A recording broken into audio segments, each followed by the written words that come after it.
welcome to Healthy AF. This is Dave, flying solo today as Corey can't be with us, but if you're watching this on Instagram, you might notice I have an empty chair beside me in his memory until he can join the podcast again. So in any case, as you know, we're working through different muscular qualities, different physical qualities, and how to train them with sets and reps, because sets and reps are freaking confusing. It's tough enough to understand what movements to do. It's a whole nother thing to think about sets and reps. And so I know Corey's talked about briefly about strength, and depending on when you're listening to this, you might have heard him talk about power. And so today I'm going to talk about the more muscular qualities. So strength and power are very much neuromuscular, and what I mean by that is they're very much linked to the brain and how the brain communicates to our muscles to move. Whereas these muscular qualities like hypertrophy and muscular endurance are exactly that. They're very linked to our muscles themselves. And while our brain tells our muscles to move, these qualities that we're going after are going to do more with what's happening in the muscle than what's happening neuromuscularly. So I hope that's not too confusing. I will admit, normally when I talk through this, I have a whiteboard behind me and I'm drawing up on it because I'm such a visual learner. But without further ado, let's talk about hypertrophy and the set and rep range for hypertrophy. So hypertrophy is a fancy word that we like to use called muscle building. All right, so basically the goal of hypertrophy is to make a muscle grow. So don't get that confused like participation trophy or anything like that. We're talking specifically hypertrophy. All right, so when I say that, just keep that in mind. I'm talking muscle building. I apologize, sometimes I get carried away. I nerd out about this stuff all the time. So in any case, with the set and rep range for hypertrophy, what you'll notice is that it's going to be geared towards volume. And I know we've talked about this before, but volume is how you grow muscles, and that's how you make muscles bigger. And that's probably the key thing to manipulate. And so when I say volume, I mean sets, so how many sets you do times the amount of reps you've done times weight.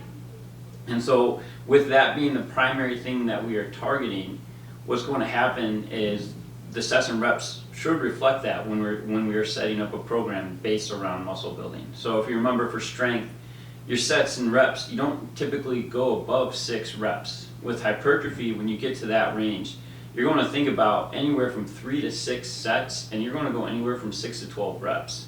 So if we do the math on this, let's say I do 5 sets of 10, that is automatically 50 reps. Whereas for strength, maybe I do 5 sets of 3, I've only done 15 reps because I'm targeting different qualities.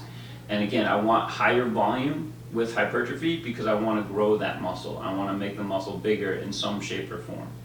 All right, so again, with hypertrophy, the set and rep range, we're thinking 3 to 6 sets, and 3 to 6 sets, and anywhere from 6 to 12 reps. And then in addition to that, we want to use a load of about 60 to 80% of our 1 rep max. So if you were to pick up a weight and you were to finish all 12 reps, and you feel like you couldn't have done maybe one more, then there's a good chance that that was a good weight for you. So you're not going to go as heavy as you would if you're trying to train strength. Again, because we're going so much higher for reps, the load is going to be less. So typically one of my favorite rep ranges for hypertrophy is about four sets of 8 reps. But another thing I like to do to make sure that I'm constantly increasing the load from week to week is I'll maybe set myself up. So maybe I'll write down on my program 4 sets, 8 to 12 reps. And if I can do all 4 sets and get all 12 reps, then I know that the next time I do that exercise, whatever the exercise that is, then I'm going to try to go a little bit heavier. So keep in mind, the other thing too is hypertrophy exercises, they're not going to be as intense as strength exercises. So like where strength, you might do a deadlift where you're picking it up from the floor, you're trying to load up as much weight as possible, or you're doing like a back squat. Hypertrophy, I typically recommend doing single leg exercises. So maybe doing like a single leg RDL or a double leg RDL, or even like doing single arm exercises where I'm doing one arm at a time, because I don't want to use as much of the body. I don't want to strain the system, my body, as much as I would for strength, because I got to hit a lot of reps. So in any case, that is the hypertrophy rep range. So again, if you're training hypertrophy, the things to really think about is, first off, volume is the key indicator. So the more reps I can do with a reasonable load, probably the better off I am. And that being said, the set to rep range is going to be 3 to 6 sets of 6 to 12 reps. And with hypertrophy, I forgot to mention, the higher the set, honestly, probably still moderate to high reps. It's not going to be like strength where the lower the set, the higher the reps, and the higher the set, the lower the reps.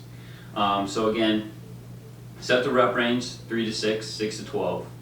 The other thing to think about is, you're trying to build muscle, so you want to use a moderate load.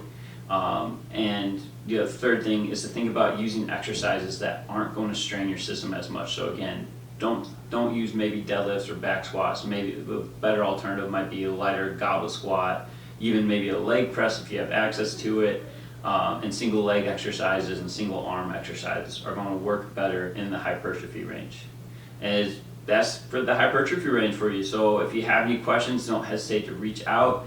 Email us, you know where to find us in Highland Park. And until next time, stay healthy AF.